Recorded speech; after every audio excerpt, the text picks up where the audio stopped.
and high five somebody and tell them Sunday looks good on you.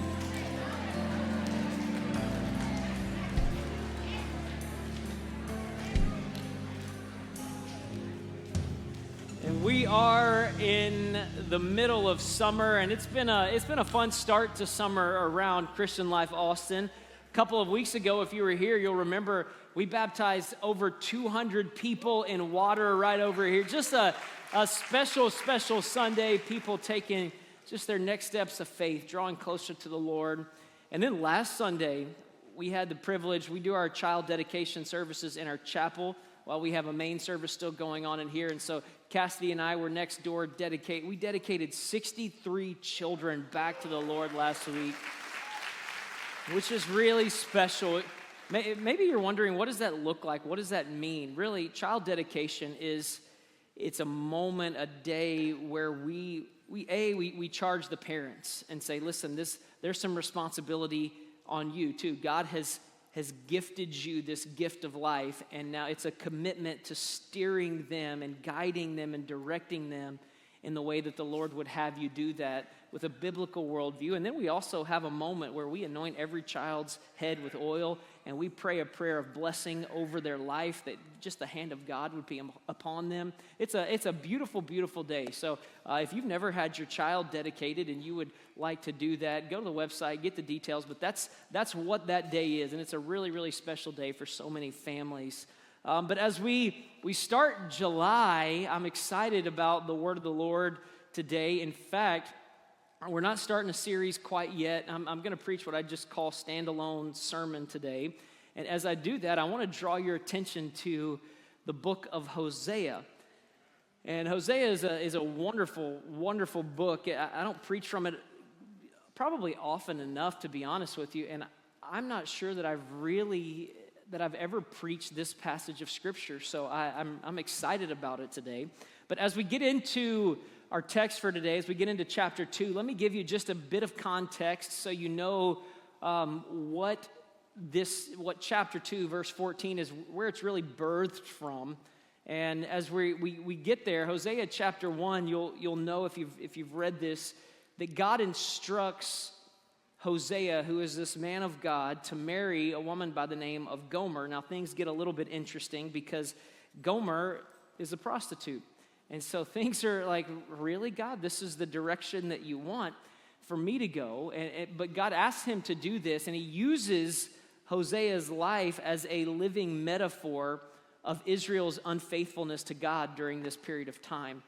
And so they would marry, and the two of them would have 3 children with all God-given prophetic names, all symbolizing this broken relationship between God and the Israelites during this season. Again, if you don't know the story, you should really, really go read it. It's a powerful, beautiful picture of the grace of God and what God does, his redemptive power. I don't have time to go into all the details of the first chapter, but what's amazing is despite all of the rebellion, despite the broken covenant, despite the continued unfaithfulness of the Israelites, we still have Hosea chapter 2, verses 14 through 15, and it reads like this.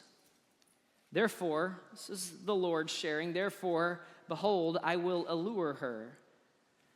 I will bring her into the wilderness and speak comfort to her.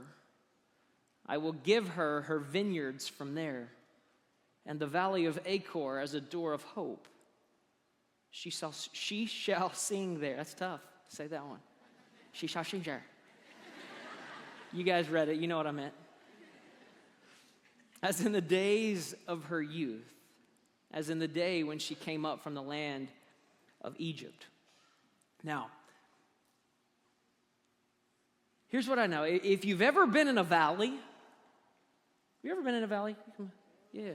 If you've ever been in a valley, what I know is that you know you're in a valley. If you've ever been in a valley, there's no question whether you've ever been in a valley. Like I don't know if you've never been in a valley. Because when you've been in a valley, you know. I've been in a season of life where I've been what I would call in a valley. Why is this? Because valleys are viewed as a place of testing, a place of trial. Psalm 23:4, we know this, yea, though I walk through the valley of the shadow of death, right? Valleys are known as places where major battles take place. For instance, the valley of Elah, David and Goliath. It's a battle. You're just grinding it out. You're just trying to just get victorious in your life. Valleys are often places of decision where you're trying to figure out which way to go in life. Nothing seems to make sense and you're trying to figure it out. Joel chapter 3 verse 14 says this, multitudes in the valley of decision. Valleys are places where tears are shed. We see this on display in the 84th Psalm as they pass through the valley of Baca. The word Baca there is translated weeping. A valley is a place where tears are shed. A valley is not a great place, and today is absolutely no different. We find ourselves in the valley, in this text, in the valley of Achor, translated to mean the valley of trouble. So for a few moments today, I want to preach to you from this topic, a valley named trouble. The valley of Achor is a place where Achan disobeyed in Joshua chapter 7. It's a place where judgment fell and where shame was buried in the ground. It's not a good place where we find ourselves in the text today. In fact, it's a dark place.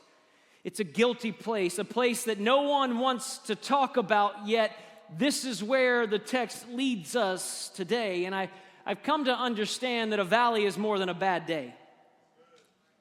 A valley is a place where the marriage fell apart. A valley is a place where the job ended. A valley is a place where the prayers that you pray seem to hit a ceiling and bounce right back down. A valley is not just, oh, shucks, we'll get through it. No, a valley is more than a moment. It seems like a season where nothing seems to make sense and nothing seems to go right, where you're maybe disoriented more than you actually seem to have your wits and your right mind about you.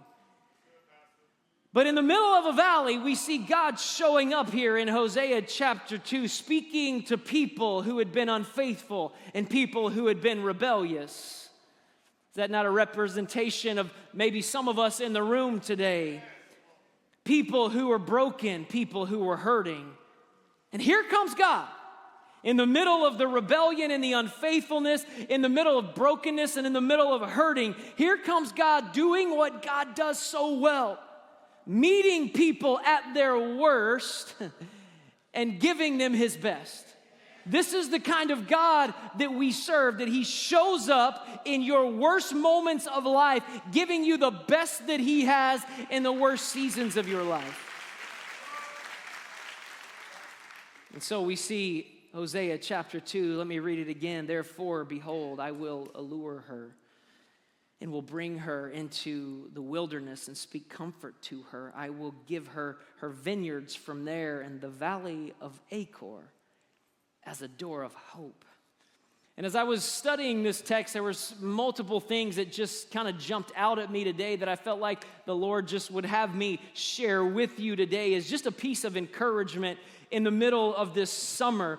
And maybe you want to jot these down. I think they'll be helpful. Maybe you want to take a picture of them as they pop up on the screen in just a moment. But one of the things that really stood out to me was the idea that God opens doors in unlikely places. Isn't it amazing that God has the ability to open a door in a season of your life where hope seemed to be so far away? And if you're anything like me, I tend to equate like a breakthrough, like finally just, getting through what I'm walking through as a mountaintop experience. Like this in my mind, those two go together. Like if I can just get there, then everything's gonna be all right. If you just get me over there, if I can just climb up and get on the mountaintop, then finally I'll be through all of this junk that life has offered me to this stage. But what I've learned about God is that he often doesn't do what we expect him to do. He shows up in ways that we couldn't even begin to imagine. In fact, the placement of this door actually blows my mind.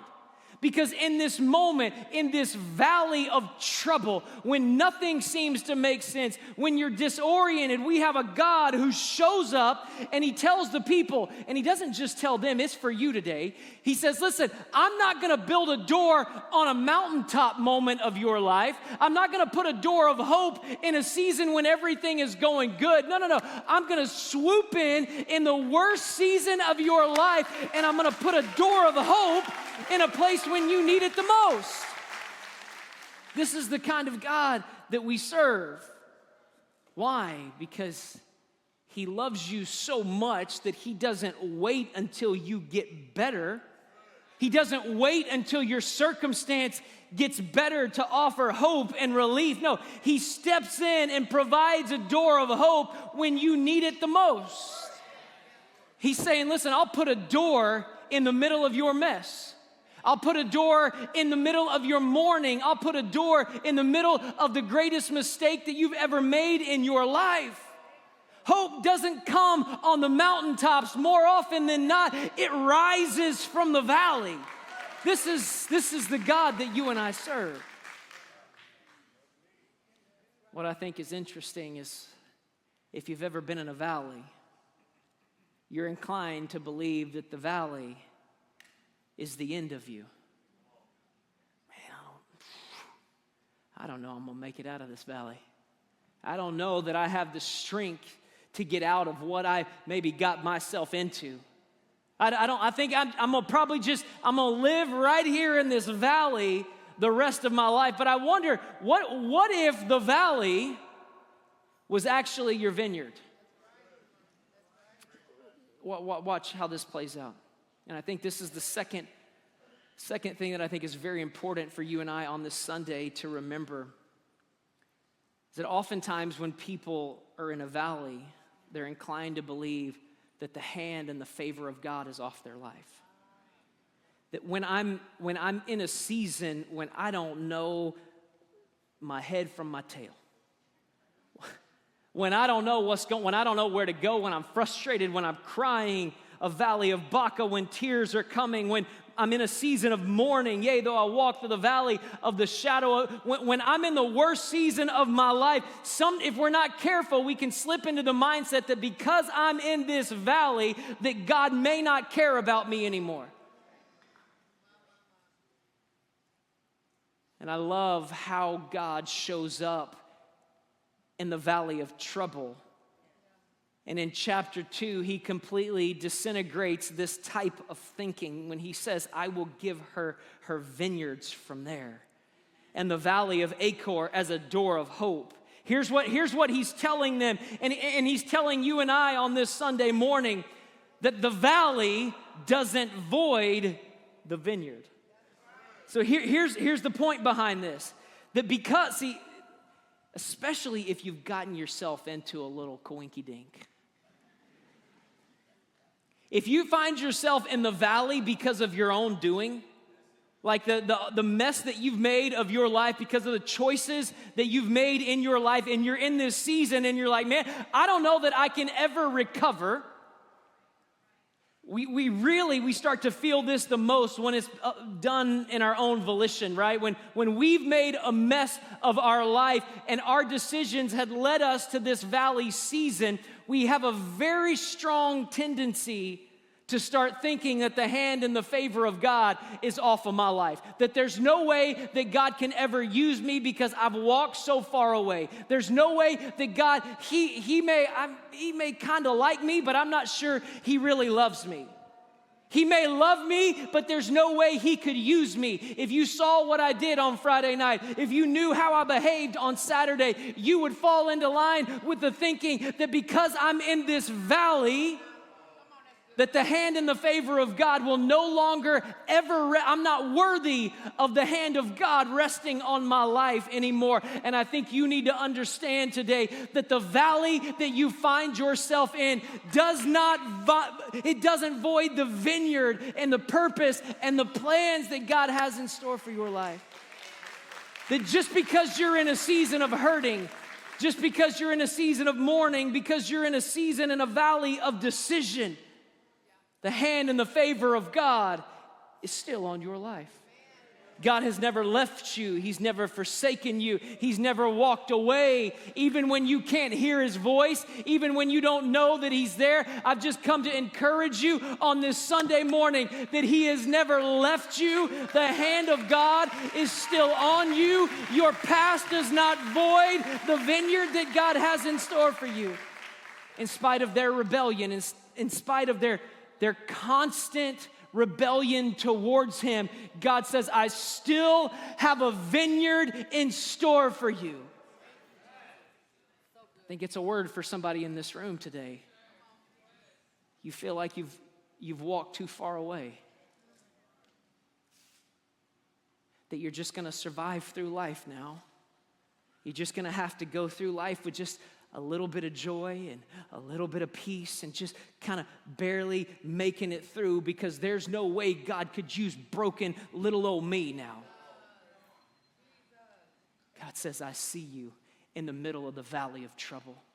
Not only do I see you, I recognize that you're there, but I have provided a door of hope in the valley of your mess. And even in the middle of your mess, I will still have a vineyard available for you. My hand and my favor is still on your life. You are not unlovable. You are not unusable. I can use you. I can do more things through you in the middle of your brokenness.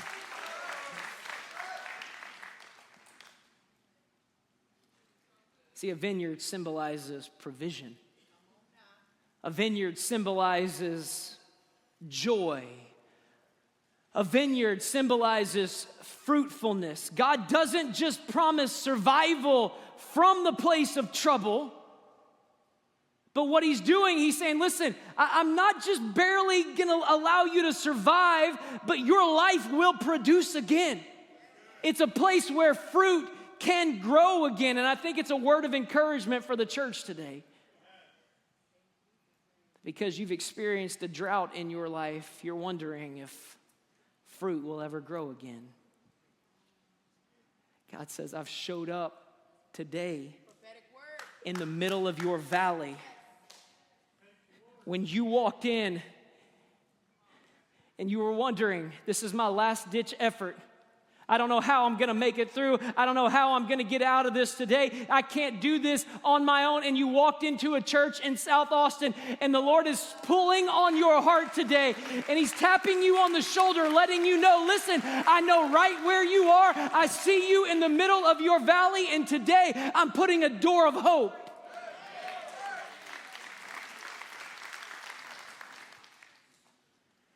You don't have to live unhappy the rest of your life. You don't have to live in anger the rest of your life. You don't have to live in survival mode the rest of your life. Just because the last 20 years of your life have produced no fruit, I'm bringing back some vineyards to your life. You're going to have joy again. Joy is going to sprout in the valley of trouble for you again. Peace is going to come sprouting up in your life. You're going to be walking around and there's going to be peace, and it's going to freak you out because you ain't seen it in a long time. And you're going to, how can I be happy in the middle of my frustration and in the middle of my mess? And you're going to be reminded of a sermon today where the hand of the Lord is reminding you that even in the middle of your mess, my hand is still on you. I've got vineyards for you.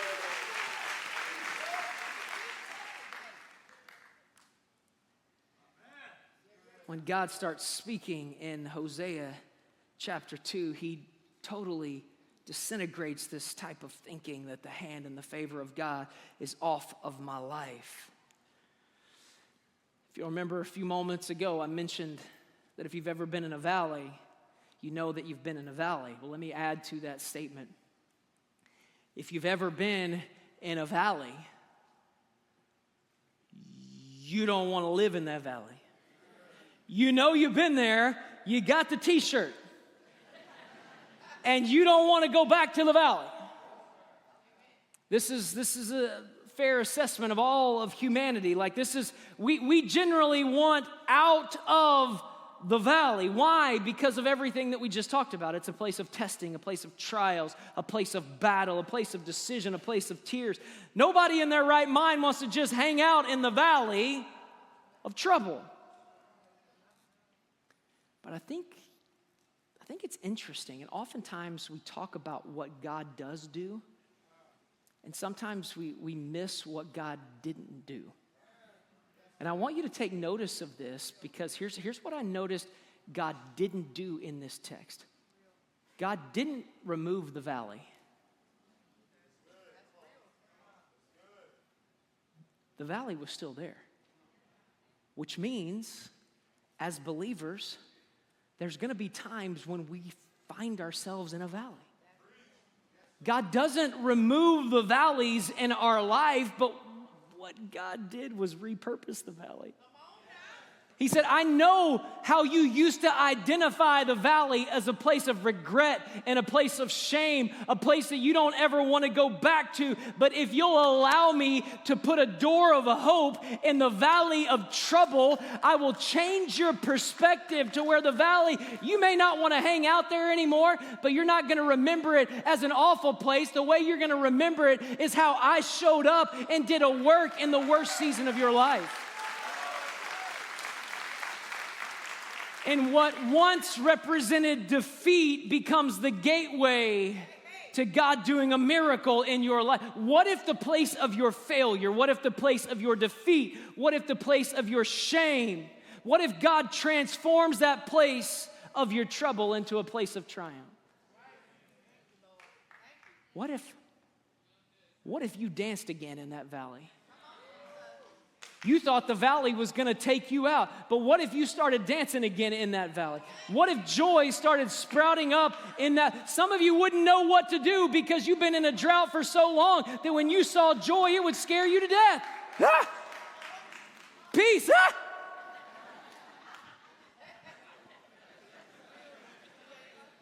See, watch. You don't have to avoid the valley when you know God can redeem the valley.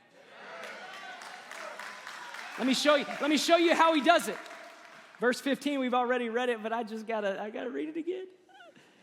He said, I will give her vineyards from there, and the valley of Achor as a door of hope. Now this is where's the tongue twister. But don't miss the tongue twister for me butchering the words here, because I can't say this phrase. I'm gonna say it real slow. She shall sing there.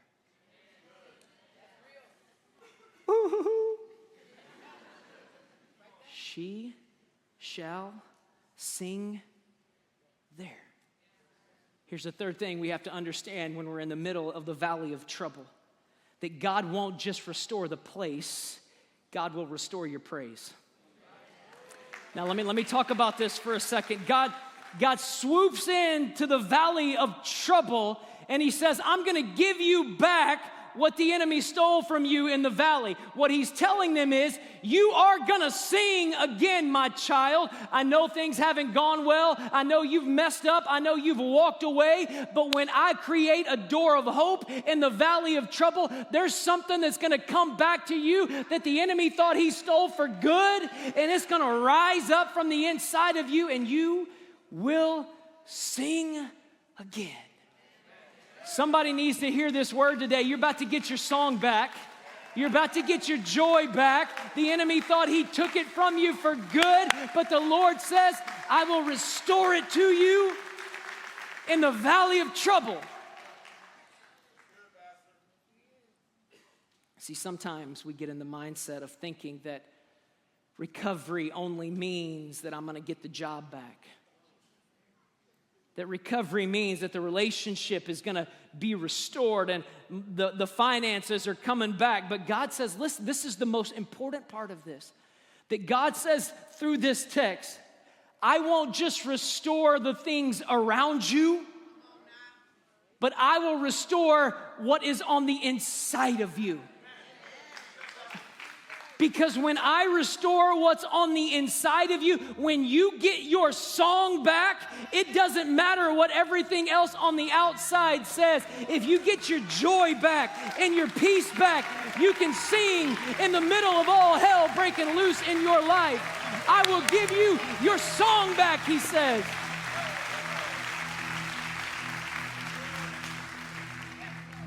Would you stand with me all across this room?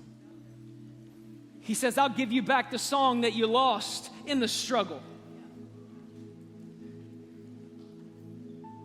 I'm going to give you back the fire that used to burn when you first believed. That unshakable joy that used to reside on the inside of you that allowed you to worship when you didn't know how the bills were going to be paid. You remember those days when it didn't matter what your circumstances said. You got into the presence of God and you threw your hands up. You didn't care who was around you. Tears streamed down your face. God says it's coming back.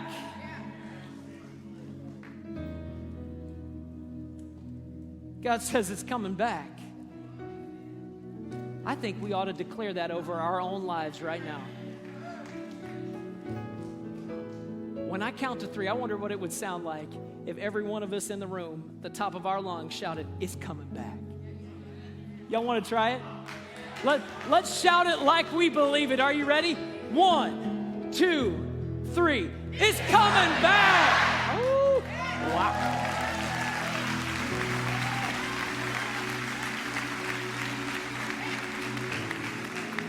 Some of you aren't convinced yet.